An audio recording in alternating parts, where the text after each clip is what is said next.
Well, the one in particular that I can recall was Jennifer was having some very complex eye surgery done in Los Angeles.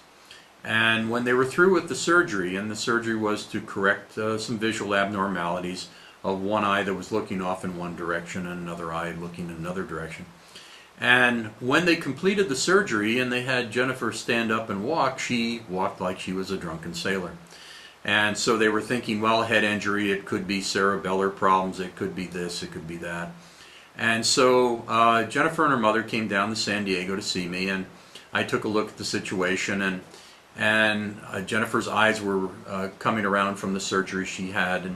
But what was happening was all of her neurology and her deep tendon reflexes of her body, her proprioception was actually disrupted because her eyes had really adapted to this other problem, and now they had to adapt back to what was normal. And in this particular condition, she couldn't walk because her eyes were seeing, her brain was seeing her old picture, even though her eyes were seeing the new picture. And this inconsistency in information to her brain caused her to walk like a drunk. So I started doing some testing on the deep tendon reflexes, and most people are familiar with deep tendon reflex, and that is when you tap on someone's knee, their leg jumps up, and that's a deep tendon reflex. It's a reflex arc that goes back to the brain and then back to the joint, and the leg moves.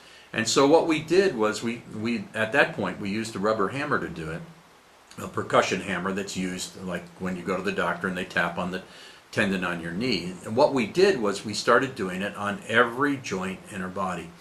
And it was tough to do because we were trying to elicit a reaction from each and every one of these joints. And I even named the technique after it. I didn't use Jennifer's name, but I did create a technique called deep tendon reflex technique.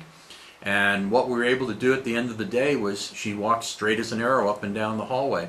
And I went off and used that technique and with lots of other people with similar injuries, sports people who've had injuries, and they're able to go back to their sport and make that shot, but they couldn't make it with the same exact perfection that they once upon a time were able to do. And that was just one of the interesting things that Jennifer and I have done together over that 15 years.